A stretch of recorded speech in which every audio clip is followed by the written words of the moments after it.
আমরা এখন যেটা শিখব সেটা হচ্ছে অ্যাঙ্গুলার মোমেন্টাম, কৌণিক ভরবেগ। তো আমরা 9-10-এ যেটা শিখছিলাম সেটা হচ্ছে রৈখিক ভরবেগ।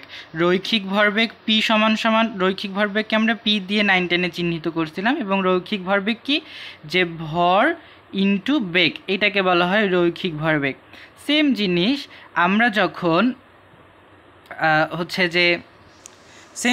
আমরা যখন কৌণিক ভরবেগ বের করব, তখন কৌণিক ভরবেগকে আমরা এল দ্বারা প্রকাশ করব, এবং এখানে ভরটাকে আমরা আই দ্বারা প্রকাশ করব।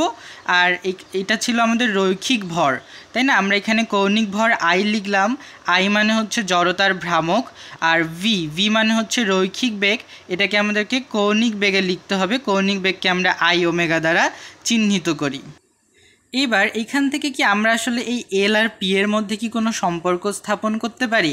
কারণ পিটা তো হচ্ছে আমাদের রৈখিক ভরবেগ আর এলটা হচ্ছে আমাদের কৌণিক ভরবেগ। তো আমরা কি কোনোভাবে রৈখিক ভরবেগ থেকে কৌণিক ভরবেগ বের করতে পারবো, অথবা কৌণিক ভরবেগ থেকে রৈখিক ভরবেগ বের করতে পারবো? উত্তর হচ্ছে পারবো। কিভাবে পারবো? আমরা যদি এখানে কৌণিক ভরবেগ লিখি, তাহলে কৌণিক ভরবেগ থেকে রৈখিক ভরবেগের মধ্যে একটা সম্পর্ক যদি আমরা স্থাপন করতে চাই, তাহলে সেই ক্ষেত্রে আমাদেরকে একটা ব্যাসার্ধ ভেক্টর নিতে হবে, অর্থাৎ একটা ব্যাসার্ধ নিতে হবে। যদি আমরা এই ব্যাসার্ধ ভেক্টর পি, এটা একটা ভেক্টর, ঠিক আছে? আচ্ছা, এটাও একটা ভেক্টর। আচ্ছা, তো এখন এই যে এলটা কি, এলটা হচ্ছে আমাদের কৌণিক ভরবেগ, পিটা কি রৈখিক ভরবেগ। এই দুইটার মধ্যে সম্পর্ক স্থাপন করার জন্য আমাদেরকে এখানে একটা ব্যাসার্ধ ভেক্টর নিতে হবে, অর্থাৎ সোজা কথায় ব্যাসার্ধ নিতে হবে। কি নিতে হবে? ব্যাসার্ধ নিতে হবে। তো আমি যদি কোনো কারণে কোনো ম্যাথে যদি ব্যাসার্ধ ভেক্টর পেয়ে যাই এবং সেখান থেকে যদি আমি রৈখিক ভরবেগ জানি, তাহলে কিন্তু আমি খুব দ্রুত এই দুইটাকে ব্যবহার করে কৌণিক ভরবেগটা বের করে ফেলতে পারবো। আবার আমি যদি জড়তার ভ্রামক জানি, কৌণিক বেগ জানি, তাহলে আমি সেখান থেকেও কিন্তু খুব দ্রুত কৌণিক ভরবেগ বের করে ফেলতে পারবো। আচ্ছা, এখানে এটা কি কৌণিক ভরবেগ, এটা হচ্ছে ব্যাসার্ধ ভেক্টর, এটা হচ্ছে রৈখিক ভরবেগ। আমরা কিন্তু এখানে ক্রস গুণন করতেছি, ঠিক আছে? ক্রস গুণন কি, ভেক্টর গুণন করতেছি আর কি।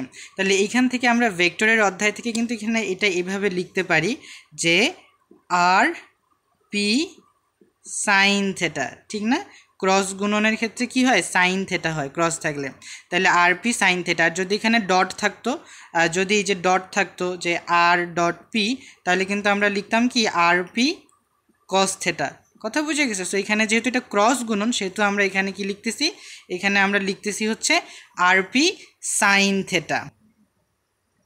আচ্ছা, এই যে কৌণিক ভরবেগের, তো আমরা দুইটা সূত্র দেখলাম, তাই না? দুইটা সূত্র দেখলাম, এল সমান আই ওমেগা, এল সমান আরপি, সেখান থেকে আরপি সাইন থেটা। আরেকটা সূত্র আছে, সেটা হচ্ছে এল সমান সমান এম আর স্কোয়ার ওমেগা। এখন এল মানে কি, কৌণিক ভরবেগ, এম মানে হচ্ছে মাস মানে ভর, আর মানে হচ্ছে কি, আচ্ছা এই এমটা কোন এম? এই এমটা কিন্তু হচ্ছে রৈখিক ভর, ঠিক আছে? আর মানে হচ্ছে ব্যাসার্ধর উপরে স্কোয়ার, ওমেগা মানে কৌণিক বেগ। তাহলে কৌণিক বেগ, ব্যাসার্ধ, ভর, এই তিনটা যদি জানা থাকে আমরা কিন্তু কৌণিক ভরবেগ বের করতে পারবো।